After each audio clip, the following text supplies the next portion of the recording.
Hello, everyone, and welcome to episode number 85 of the PE Geek Podcast. And as always, it's an absolute pleasure to have you listening. Now, if you are unfamiliar, we do have the PE Geek app, which you can download on your iPhone and Android. Just head along to the pegeek.com/app. And it's probably the easiest place to listen to the podcast because it's right there on your device, and it's no better place to tune in. Now, I'm really excited today to welcome Mel Hamada to the show. It's been a long time coming. You know, we've met each other a number of times now in a couple of countries, actually, a couple of continents, if you really want to get technical. And I love everything that she does, and it's an absolute treat to have her on the podcast. So welcome. Thank you, Jared. It's lovely to be here. It's taken us a long time to get to this point, though. It has.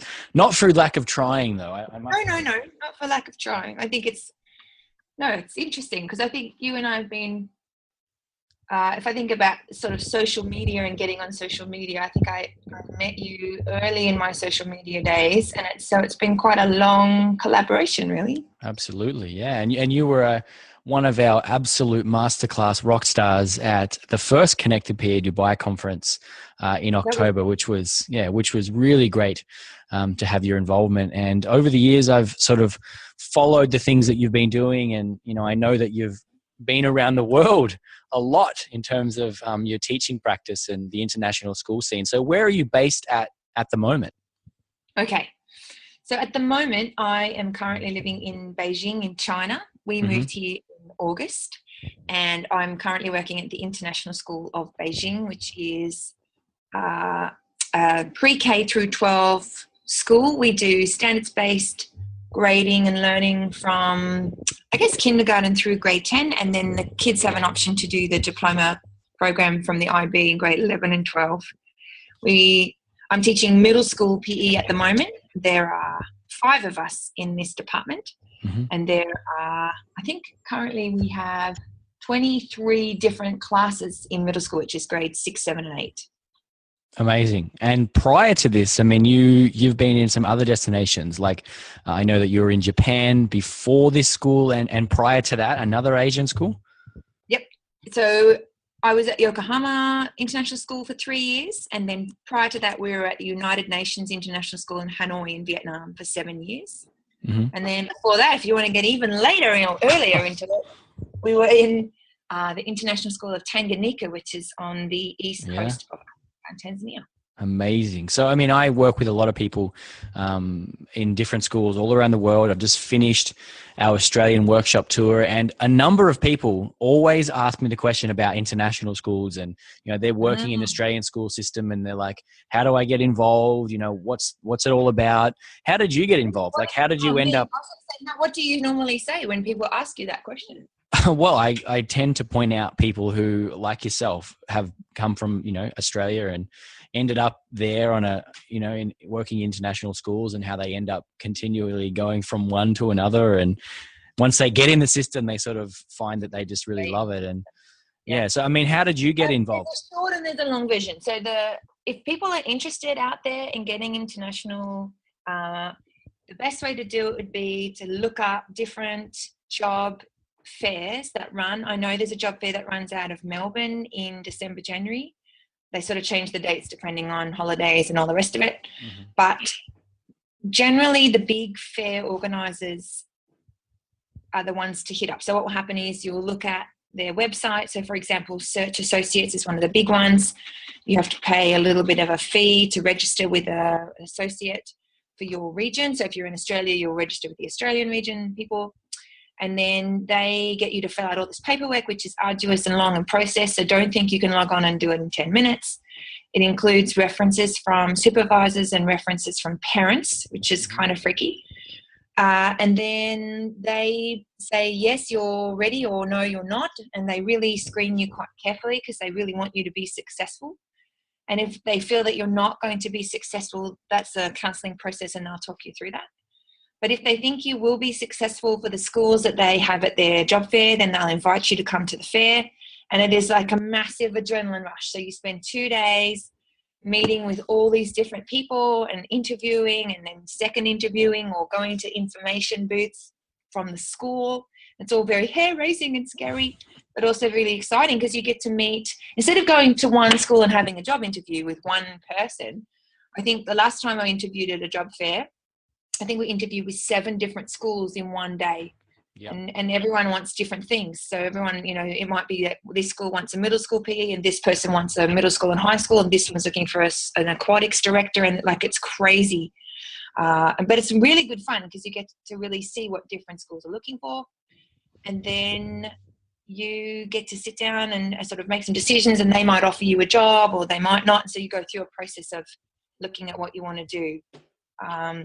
But my husband is also a teacher and in the tech community. So we interview as a couple. So that's also interesting because the school's trying to best fit both of you in the same process.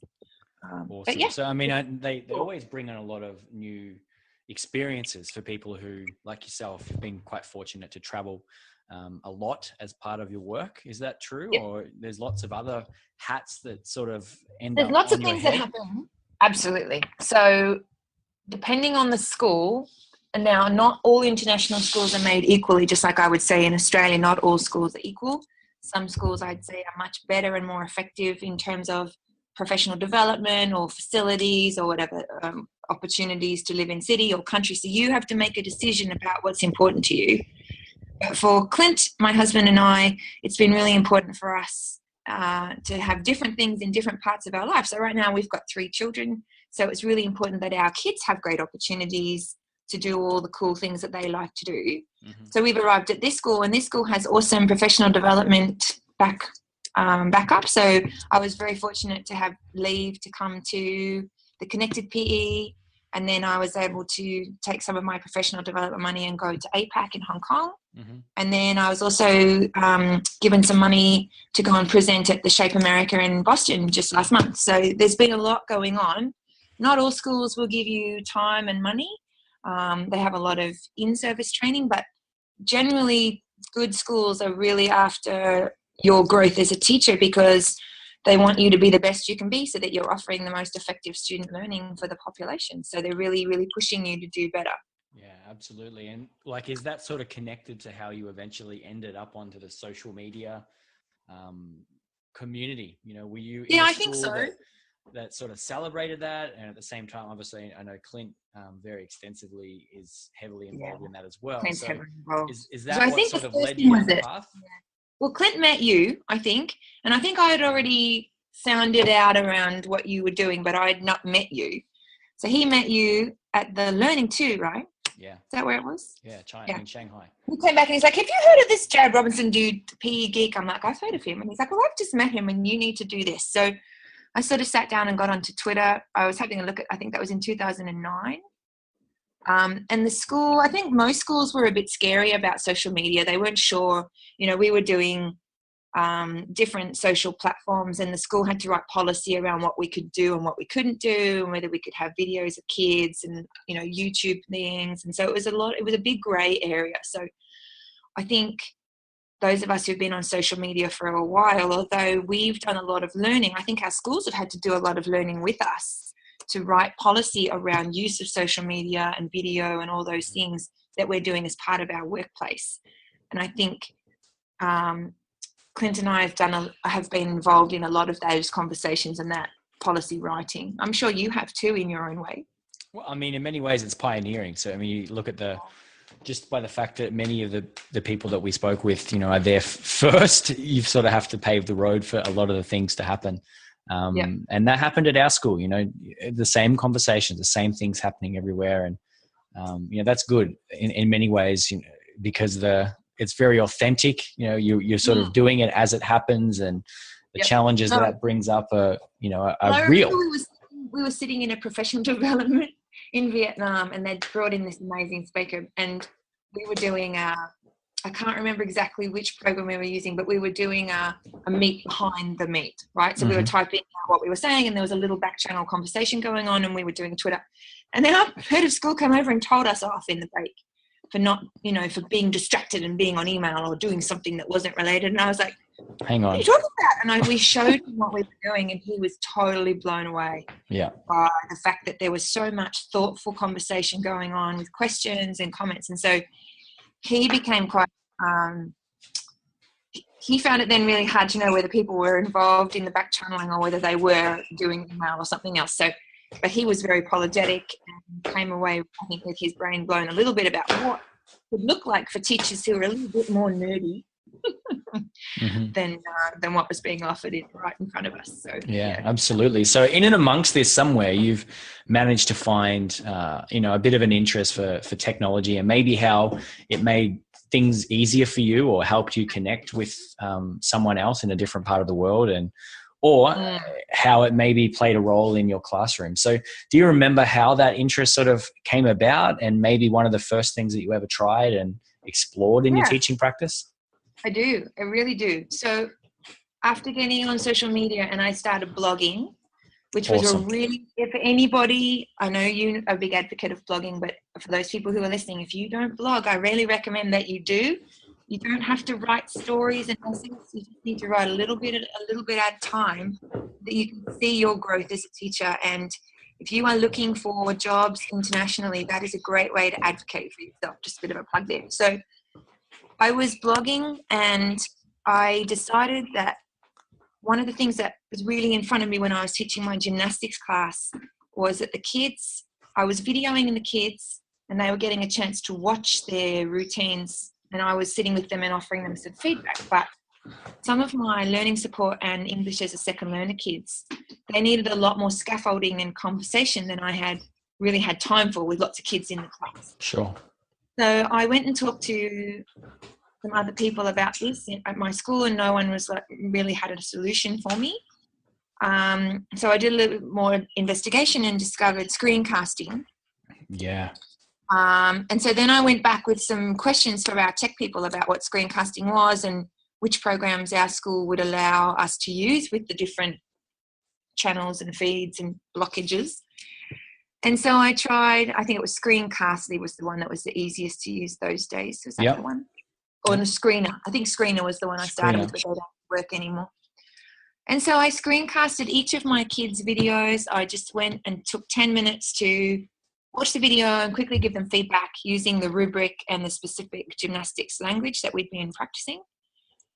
And that was a breakthrough for that class. Those girls that were really struggling with language, that video got watched 52 times.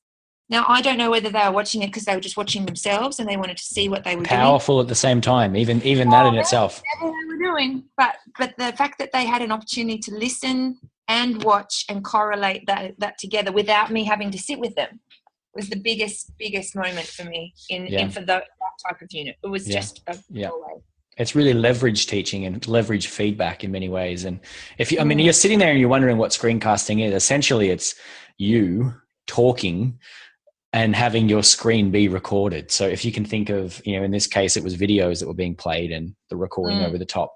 That's a screencast, and they can be as simple or as complex as you like. And there's so many tools that you can use. I mean, I know that you at one stage were using Quickcast, which was 3 minutes, and I still use this extensively with just me sharing stuff to other people. But that 3 minute timeline is sort of really quite powerful because you've got to record it. You have to get what you want to say in 3 minutes and you don't waffle along. I found kids didn't watch more than 3 minutes. Yeah. Even a minute and a half is about the amount that they will watch. Or listen to. So you really have to be systematically getting your message down there. So for me, I then sent those videos through Twitter, and I found a gymnastics expert in our midst. And she came on to Screener, and she also made comments to the kids, which kind of was awesome to validate the thinking and to have an expert. And the kids were blown away that there was an expert, I think she's in the US now, who was able to come out and offer them all this advice. They were just, and it really inspired them because they were like, you mean other people are watching this besides us? I was like, oh yeah. And they're like, oh, well, we have to do better. We have to do better than this. And so that was really inspiring too. Yeah. Opened it up and made it real. Absolutely. Not just here it is in the classroom scenario. The tech made it authentic because it connected it to other people. And then the tools, like just a simple tool like screencasting enabled feedback to be captured. So, I mean, I think that's a tremendous example of the power of this when it's used and harnessed well. I see so many times where tech can, be that shiny object syndrome where, because it's new, because it's there, sometimes it gets abused and sometimes it takes away from the activity. I mean, have you ever had moments where you've tried something and, you've realized that, hang on, this probably wasn't as effective as I might have thought? Because I know I have. I think it's part of the journey though, but, does anything come to mind where you thought, hang on, that didn't work so well? I think when I had my school purchase iPods to do a trial, we didn't have the money to buy a class set, so I took a grant out from our tech office and bought 6 iPods. Like, it just became this process of they'd run out of memory, they'd run out of battery, with so much work behind the scenes to keep them going. I had to really come up with a system that worked well for me. But I was finding that what I wanted to do in one of my badminton units is I wanted the kids to video what they were doing and then leave a voice reflection and then download that onto their computer so that I could see it. But it just became the game of, now it's my turn, now it's your turn, now it won't download, now it won't upload, now I can't share it. And it took away from them playing, and it took away from them observing their playing and actually becoming stronger players for the observations of others and peer coaching, because it became all about the iPods. Yeah. And so I had to take that away and start a different approach, which involved no iPods, just to get them back into playing, because they were so concerned about the tech part and, I've only got one lesson to get this done and there are 6 of us that need to record, and how are we going to, and it just became too hard to manage. So, yeah, I mean, sometimes people seem to suffer from shiny object syndrome and place the technology before they've even really given any thought into the reasoning behind why they do it. And they may have the best intentions at all. I've done this many times, but sometimes the best things are the things where they are tech free. Agree? I agree. Yes, totally. Yeah. I think also before, I see a lot of people will be on Twitter and they'll write and they'll say, my school has just agreed to let me have an iPad. What should I do with it? And I think to myself, it's backwards. I'm really happy for you, but surely part of the grant for you to have that new shiny tech should have been how you're authentically planning to use it, so that you already had a mission around some learning that you'd chosen as an area for focus. Completely. Not, just have an iPad. Yeah. And that particular email hits my inbox every single week, where someone has been given something, but, the secondary question is, how can I now use it, when the best practice always comes from it being flipped in the other direction, where the reason why is first, and then the tech becomes invisible then, because it's, it's actually about whatever it was that you were trying to do with it. And the tech's there to simply make that happen, make you more effective, bring about something that you couldn't do before. It's not the other way around, where it usually leads to disaster. No, it's really interesting, because I've now worked at 3 schools that have are really focused on technology as integration with student learning in all areas. And a lot of my units, or the way that I've built my units, are around that seamless use of technology. And I'm finding now that I've just recently changed schools, and I'm in China, where Google is not a given, which, you might raise your eyebrows at me, Jared, because you know that I'm a Google fiend. But we can't rely on YouTube and Google, which has really, really challenged me. Yeah. And also, I'm working in a variety of different places, and sometimes the places that I am in don't have Wi-Fi. So if we go outside on the field, and at one point my invasion games units relied on kids looking at Google Slides to identify problems in gameplay, or challenges is a better word, in their gameplay. And I had kids who were subbing off were going through these Google Slides and looking and seeing whether they could identify challenges in play. And I can't do that anymore. So it's I feel in some ways I've had to really revert. I'm still doing the same thing, but I'm not able to do it as seamlessly with the tech as I have been relied on in the past. Yeah. I mean, at the end of the day, tech is a tool. So it's, and as teachers, we have to adapt to the different settings that we have. The whole idea of, you having Wi-Fi and sometimes not having Wi-Fi is very universal. I work with a lot of schools, and some schools would just, it's just not going to happen for them at all. No matter how hard they lobby, they just can't get it. And, that's fine. I don't see this as you have to do all these things to have any success. No. It's like this continuum, and, you can do a little bit here and a little bit there. And as long as it's helping you and useful to the student population, I think it's worthwhile pursuing. Yes, I agree. I think I always am surprised when I discover that people are teaching without a whiteboard. I think so. Yeah. I mean, I agree. Is my first piece of tech is I need a whiteboard and at least 2 different colored markers. Yeah. And the reason I say this is because ultimately the PE classroom is a classroom. Yes. And it's a very big indicator of how that class and that that school perceives phys ed when you walk into a place and there is none of that. It sort of almost immediately indicates to me that all they're really doing is, sort of rolling the balls out. There's no teaching happening. I agree. It's a big indicator. I mean, I was in a school recently just the other day, and this became very apparent. They have all the money in the world when it comes to resources and equipment, and but there was just no teaching at all seemingly happening from that observation. And it sort of indicates that maybe, maybe they've got a bit of a way to go in terms of the contemporary view of phys ed. Yes. And I think if you're using a whiteboard, or you're using paper, or you're using a blackboard, or you're using a screen with your computer as a whiteboard, whatever those things are, you're still teaching kids about the fundamentals of, hopefully, of movement and tactics and strategy, and you're teaching them to be better people by being able to communicate effectively with each other. So there's so many things. Yeah. Tech adds another option for those of us who find that to be useful, or who are integrating that straight in. It's just, as you said, it's another tool. It's a tool. Yeah. I mean, it's just like group work. You have moments where group work is appropriate, and you have moments where it's not. And the same with tech. That's how I view it. Absolutely. Yeah. And I find now there are some units that I use tech a lot. I lean very heavily on it.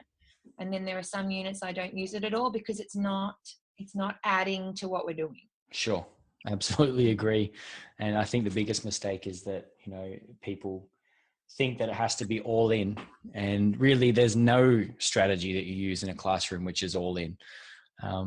Something that you do every single time you teach, and every single minute of every single time that you teach. It's really not appropriate for any strategy. Maybe just enthusiasm.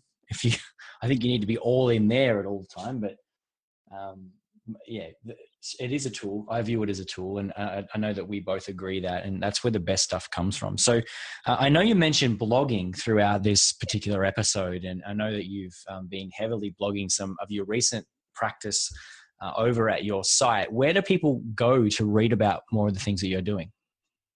My blog is called melhamada.com. Mm-hmm. And if you log on there, it's just a WordPress blog.